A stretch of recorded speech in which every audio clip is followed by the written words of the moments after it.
दोस्तों, महात्मा बुद्ध कहते हैं कि चाहे कितनी भी गहरी दोस्ती क्यों ना हो, लेकिन 5 लोग ऐसे हैं जिनको भूल से भी घर के अंदर नहीं बुलाना चाहिए, वरना आपकी जिंदगी बर्बाद हो जाएगी। दोस्तों, वो 5 कौन लोग हैं जिनको कि महात्मा बुद्ध ने घर के अंदर लाने से मना किया है? आज इस वीडियो में हम आपको इसी बारे में बताएंगे। इस जानकारी के लिए वीडियो में हमारे साथ अंत तक बने रहिएगा, जिससे कि आपको सही और सटीक जानकारी प्राप्त हो पाए।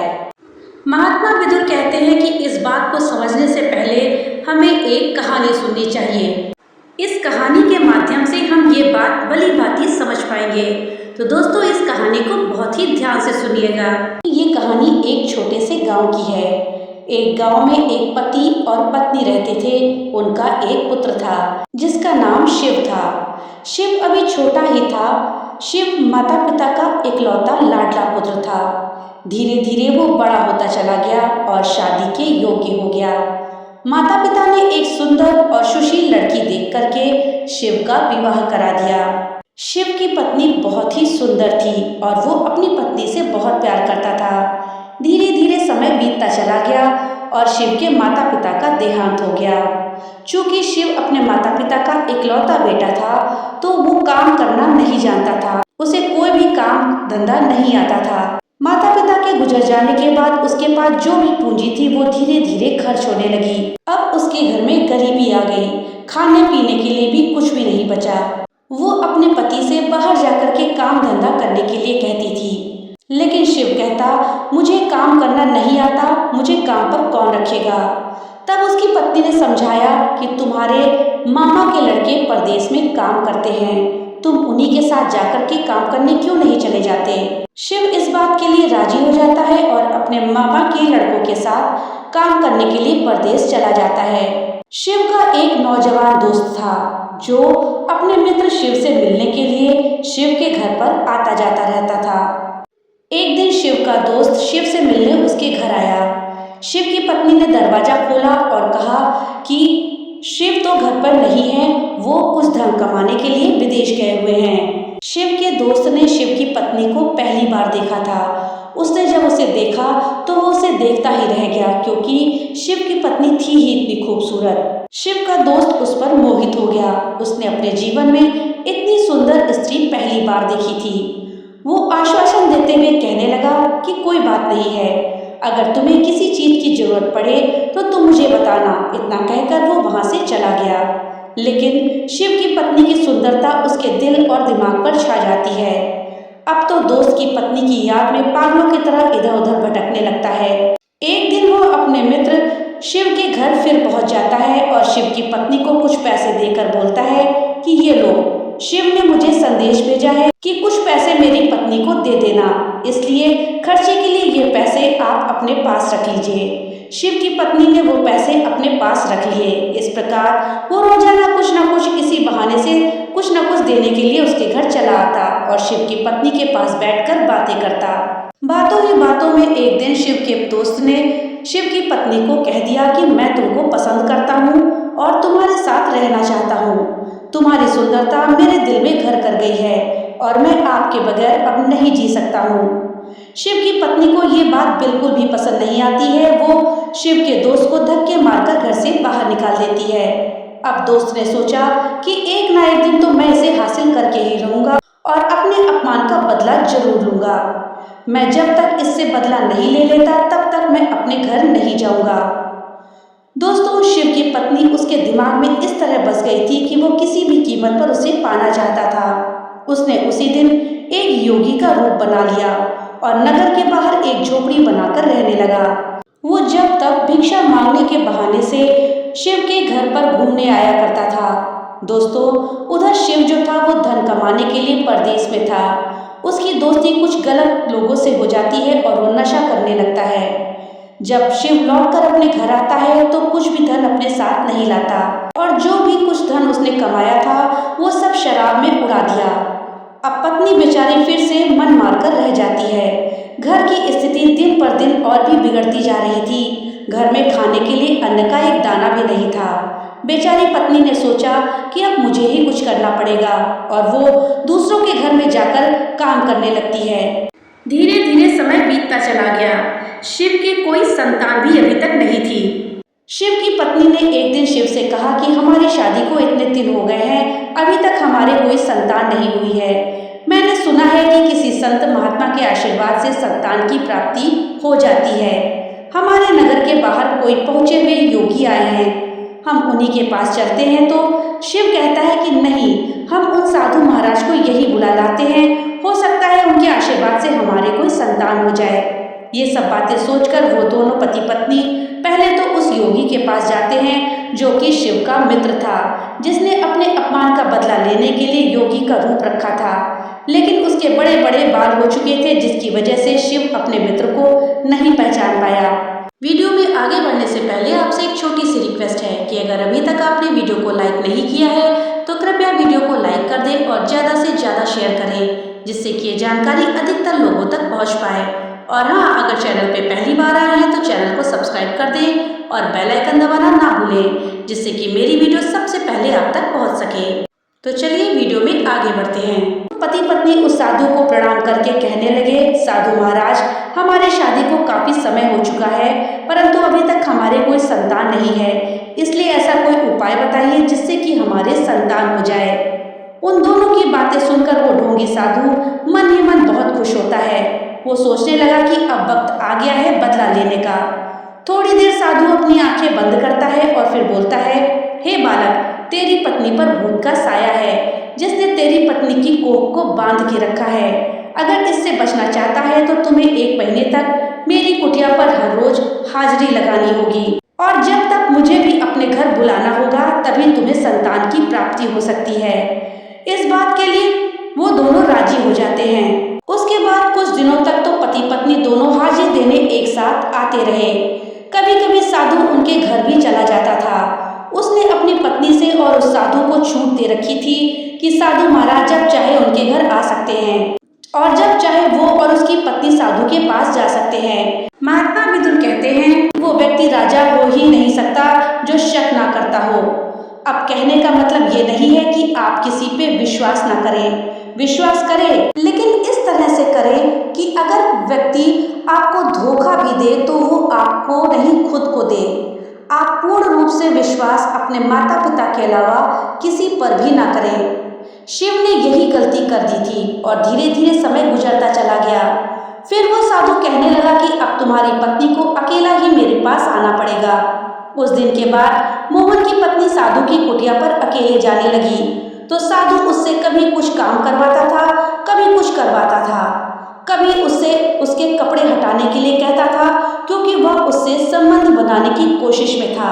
जब शिव की पत्नी ने ऐसा करने से मना किया तो वो कहने लगा कि तुम्हारे संतान नहीं हो सकती, क्योंकि कमी तुम में नहीं बल्कि कमी तुम्हारे पति में है। तुम्हारा पति नशा करता है, इसलिए उसके अंदर की शक्ति समाप्त हो चुकी है। अगर तुम मुझसे संबंध नहीं बनाओगी तो तुम्हारे पास संतान नहीं होगी, इसलिए अगर तुम्हें संतान चाहिए तो मेरे साथ संबंध बनाओ। अगर ऐसा नहीं करोगी तो तुम बांझ कहलाओगी, समाज के ताने तुम्हें सुनने पड़ेंगे, इसलिए तुम मेरी बात मान लो और मेरे साथ संबंध बना लो, तभी तुम्हें संतान की प्राप्ति होगी। समाज के तानों के डर से शिव की पत्नी उस साधु के साथ संबंध बनाने के लिए राजी हो जाती है। इस दिन के बाद अब तो वो रोज रोज उस साधु के पास जाने लगी और उसके साथ संबंध बनाने लगी और अपने घर लौट कर आती थी। कभी कभी साधु उसके घर पर आ जाया करता था। यह सिलसिला काफी दिनों तक चलता रहा। शिव की पत्नी को भी साधु के बिना अब अच्छा नहीं लगता था और साधु को भी उसके बिना अच्छा नहीं लगता था। रात को जब शिव सो जाता था तो वह साधु के पास चली जाती थी। काफी समय तक ऐसा ही चलता रहा, लेकिन फिर भी उसके कोई संतान नहीं हुई। अब इश्क में चूर शिव की पत्नी को भी संतान की कोई परवाह नहीं थी। बिना किसी लाज शर्म के वो साधु के पास जाती रहती थी।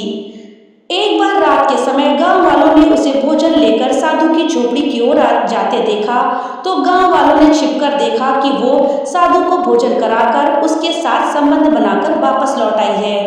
ये बात धीरे धीरे पूरे गांव में फैल जाती है कि शिव की पत्नी के साधु के साथ नाजायज संबंध है। ये बात गांव वालों ने शिव को बताई। पहले तो शिव को गांव वालों की बातों पर विश्वास नहीं हुआ, क्योंकि उसे तो ये पता था कि वो तो हाजिरी लगाने के लिए जाती है, लेकिन रात को जाती है इसके बारे में उसे नहीं पता था। एक दिन इस बात को जानने के लिए शिव जल्दी ही सो गया और सोने का नाटक करने लगा। जब पत्नी ने देखा कि उसका पति सो गया है तो वो भोजन का थाल लेकर चल देती है साधु की कुटिया की ओर और कुछ ही देर में वो साधु की कुटिया पे पहुंच जाती है। साधु को भोजन कराया और उसके साथ भोग विलास किया। उसके बाद वो अपने घर चली आती है। शिव ये सब कुछ छिप करके देख रहा था। जब वो स्त्री अपने कमरे में आई तो वहाँ उसका पति नहीं था। यह सब देखकर वो डर गई। वो सोचने लगी कि कहीं मेरे पति ने मुझे देख तो नहीं लिया है। उधर शिव उस व्यक्ति के पास पहुंचा जिसने उसकी पत्नी के बारे में बताया था। शिव ने उस व्यक्ति से कहा कि तुमने सही कहा था कि मेरी पत्नी वास्तव में चरित्रहीन हो गई है। शिव ने अपनी सारी कहानी उस व्यक्ति को सुना दी। महात्मा विदुर बताते हैं, संतान देना और ना देना और देकर छीन लेना ये सब ऊपर वाले के हाथ में होता है। कुछ स्त्रियां ढोंगी बाबाओं की बात में आ जाती हैं और अपना चरित्र खराब कर लेती हैं। ऐसी स्त्रियां संतान के चक्कर में अपना जीवन बर्बाद कर लेती हैं और समाज को बदनाम करती हैं। कुछ ढोंगी लोग साधुओं का रूप बनाकर स्त्रियों को बहकाकर उन्हें संतान का लोभ देकर उनके साथ गलत काम करते हैं। हमें केवल भगवान पर ही भरोसा रखना चाहिए। संतान देना और ना देना सब भगवान के हाथ में है। अगर आपके शरीर में कोई रोग है तो उसे किसी डॉक्टर से ठीक कराओ। ढोंगी पाखंडियों के चक्कर में मत पड़ो। इन पाखंडियों के चक्कर में पड़ना मतलब अपने जीवन में मुसीबतों को न्योता देना होता है। लेकिन कुछ स्त्रियां ऐसा कुछ नहीं समझ पाती हैं और गलत कदम उठा लेती हैं और अन्य स्त्रियों को कलंकित करती हैं। दूसरे पुरुषों में आसक्त रहने से चरित्र तो दूषित होता ही है, परिवार की अन्य स्त्रियों को भी समाज बुरी दृष्टि से देखने लगता है। अगर विवाहित महिलाएं चरित्रहीन हो जाएं, तो उनके मायके और ससुराल दोनों पक्षों की इज्जत धूमिल हो जाती है। दोस्तों, स्त्री हो या पुरुष, दोनों की शोभा उनके चरित्र से होती है। महात्मा विदुर कहते हैं कि इस कहानी में मैं शिव की पत्नी का दोष पूरा नहीं समझता। इसमें गलती शिव की थी, क्योंकि शिव ने अपने दोस्त को छूट दे रखी थी। कभी भी अपने दोस्त को इतनी छूट नहीं देनी चाहिए कि वो बार बार उसके घर आए और उसके पीठ पीछे भी घर आए। शिव ने अपने दोस्त को अपने घर पर इतना लगाव दिया था कि उसके पीठ पीछे भी वो उसके घर पर आता जाता था, इसलिए उसकी नीयत खराब हो गई। महात्मा विदुर कहते हैं कि मनुष्य को चाहिए कि वो अपने घर के अंदर कुछ लोगों को भूलकर भी ना लाए। घर के अंदर कुछ लोगों को लाना उचित नहीं होता है और खास करके इन 5 लोगों को कभी घर के अंदर नहीं बुलाना चाहिए। इसमें पहला नंबर है अजनबी या अनजान व्यक्ति। अजनबी या अनजान व्यक्तियों को सुरक्षा के दृष्टिकोण से घर के अंदर आना जाना ना ही करा जाए तो यही बेहतर होगा। अजनबी या अनजान लोगों को अपने घर में लेकर आने का अर्थ ये है कि आपने स्वयं की जान माल की हानि होने का न्योता दे दिया है। अक्सर ऐसे लोग जिन्हें आप जानते पहचानते नहीं हैं और दयावश करुणावश साधु महात्मा समझकर भावना से वशीभूत होकर अपने घर में बुला लाते हैं, तो विश्वास मानिए वही लोग आपके साथ धोखा कर सकते हैं। इसलिए भूलकर भी ऐसे लोगों को घर के अंदर नहीं लाना चाहिए। अगर कोई दीनहीन भूखा प्यासा है तो आप उसे घर के बाहर रखकर भी उस पर दया दिखा सकते हैं, उसकी सहायता कर सकते हैं। महात्मा विदुर कहते हैं कि शिव ने यही गलती की। उसने अपने मित्र को घर में आने जाने दिया और उसे आने जाने की छूट दी। अगर वो अपने मित्र को घर के अंदर ना आने देता तो उसकी पत्नी का चरित्र आज इस तरह से खराब ना होता और उसे ये दिन आज नहीं देखने पड़ते। नंबर 2, अवैध गतिविधियों में शामिल रहने वाले व्यक्ति। जो लोग किसी अवैध गतिविधियों में शामिल होते हैं उन्हें घर में नहीं बुलाना चाहिए। उनको घर में लाना सुरक्षा की दृष्टि से सही नहीं है। अक्सर कुछ लोग ऐसे कामों में लिप्त रहते हैं जो गैर कानूनी काम करते हैं, जो पुलिस और समाज की नजरों में अपराधी होते हैं। ऐसा काम करने वालों को घर के अंदर लाने का अर्थ है कि आप अपराध करने वालों को सहयोग कर रहे हैं। दोस्तों, आपने ये कहावत तो सुनी ही होगी कि गेहूं के साथ घुन भी पिसता है। अर्थात जब हम गेहूं पीस रहे होते हैं तो उसमें जो घुन होते हैं वो भी साथ में पिस जाते हैं। इसी प्रकार से बुरे लोगों के संपर्क में आकर के अच्छे लोगों को भी हानि होती है। महात्मा विदुर कहते हैं कि तीसरे नंबर के वो लोग हैं जो नशेड़ी होते हैं, नशा करते हैं। इन लोगों को अपने घर कभी भी नहीं बुलाकर लाना चाहिए, जिनके कारण घर का वातावरण प्रभावित हो सकता है। आपके बच्चों में बुरी आदत लग सकती है। नशेड़ी लोगों का कोई भरोसा नहीं होता है कि कब किस चीज पर उनकी गलत दृष्टि पड़ जाए। कोई नहीं जानता, इसलिए इनसे बच के रहना चाहिए। महात्मा विदुर कहते हैं कि चौथे नंबर के लोग गैर संवेदनशील या असभ्य लोग होते हैं, जिनके व्यवहार से घर में घरेलू शांति और सामंजस्य बिगड़ता हो। ऐसे लोगों को घर के अंदर बुलाकर कभी भी नहीं लाना चाहिए। कुछ लोगों की आदत होती है कि इधर की उधर करने की। आपकी बात दूसरे से कहेंगे और दूसरे की बात आपसे कहेंगे। उनमें एक दूसरे को भड़काने की आदत होती है। अगर ऐसे लोगों को आप अपने घर में बुलाते हैं तो वे आपके हंसते खेलते परिवार के बीच में नफरत भर देंगे और आपके घर की सुख शांति नफरत, लड़ाई झगड़ा और कलेश में बदल जाएगी। ऐसे लोगों को अपने घर के अंदर लाना बिल्कुल भी उचित नहीं है। विदुर जी कहते हैं कि जिनका मन चंचल हो, जिनकी नजर ठीक ना हो और जो गैर जिम्मेदार लोग हों, जिनके घर के अंदर आने से आपके घर की स्त्रियों का चरित्र दूषित हो जाए, ऐसे लोगों को घर के अंदर बुलाकर नहीं लाना चाहिए। जो स्वभाव से आपके दुश्मन हो या पहले कभी आपके शत्रु रह चुके हो, ऐसा व्यक्ति आपके घर के अंदर आकर आपकी कमजोरी को देखता है और मौका पड़ने पर वो आपके साथ धोखा करता है। इन बातों का ध्यान रखते हुए आप अपने घर को सुरक्षित और शांत रख सकते हैं। तो दोस्तों, महात्मा विदुर के अनुसार ये 5 लोग हैं जिनको कि अपने घर में कभी भी बुला करके नहीं लाना चाहिए। इन लोगों की अपने घर से दूरी बनाकर रखनी चाहिए। महात्मा विदुर की नीतियों के विषय में आपके क्या विचार हैं, हमें कमेंट बॉक्स में लिख करके जरूर बताइएगा। तो मिलते हैं अगली नई वीडियो के साथ, तब तक के लिए राधे राधे।